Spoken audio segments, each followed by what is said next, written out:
नमस्कार दोस्तों, मैं ब्रजराज तोमर। युग क्रांति में आपका स्वागत है।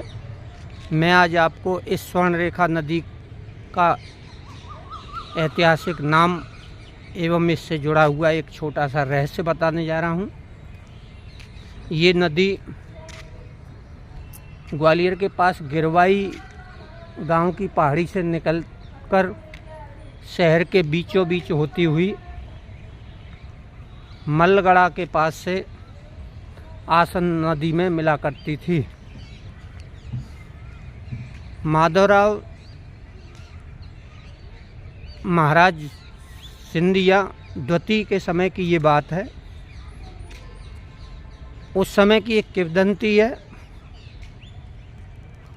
वह इस प्रकार है कि यहीं ग्वालियर में पास में गेंडे वाली सड़क है, जहाँ पर महाराज सिंधिया की घुड़साल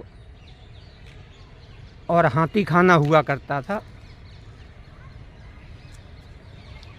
वहीं से एक दिन हाथी छूटकर इस नदी में अपनी लोहे की जंजीर को गले में डाले हुए घुस जाता है, और जब नदी में से टहल कर लौट के आता है तो उसकी लोहे की जंजीर सोने में बदल जाती है।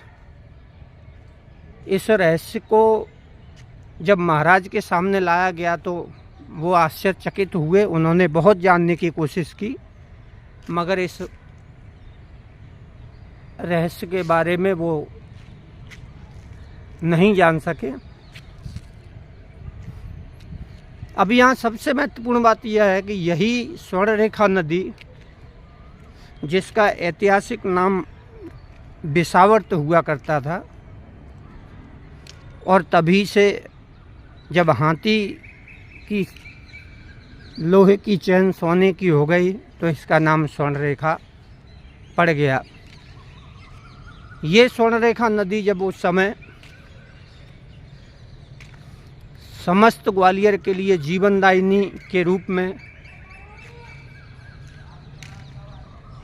पानी पिलाने का काम किया करती थी, वही नदी आज देखिए कैसे बदबूदार गंदे नाले के रूप में तब्दील हो चुकी है।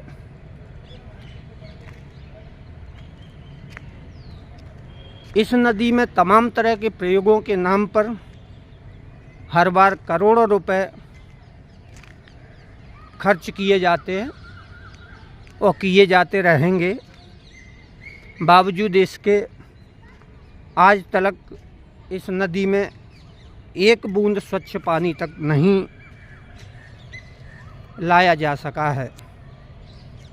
देखिए, ये नाले के रूप में पूरी तरीके से तब्दील हो गई है, बदबू आ रही है।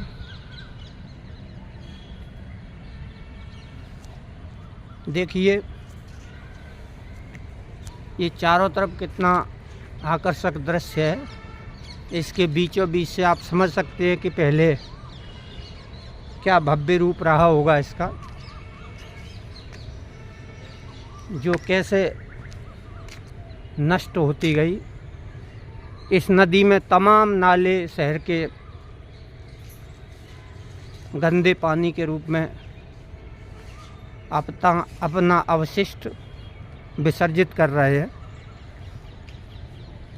अब मैं इसी रहस्य को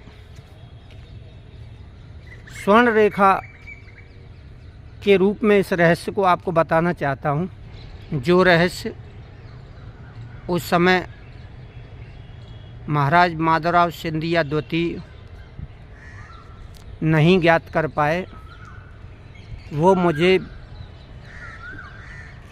20-25 साल पहले ज्ञात हुआ, जब एक नेता स्वर्णरेखा नदी के नाम पर प्रयोग के लिए इसके भीतर घुसा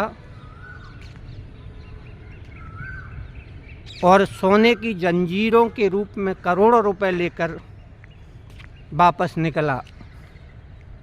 यही प्रयोग उन नेताजी द्वारा कई बार दोहराया गया और इसके उपरांत यह रहस्य कई अधिकारी और नेताओं की जानकारी में आ गया। इसीलिए इस स्वर्णरेखा नदी में आए दिन नित नए प्रयोग होते रहते हैं और होते रहेंगे भी। इसी तरह ये स्वर्णरेखा हमेशा नाले के रूप में बद से बदतर होता रहेगा और इसमें प्रयोगकर्ता अधिकारी और नेता सोने की जंजीर के रूप में करोड़ों रुपए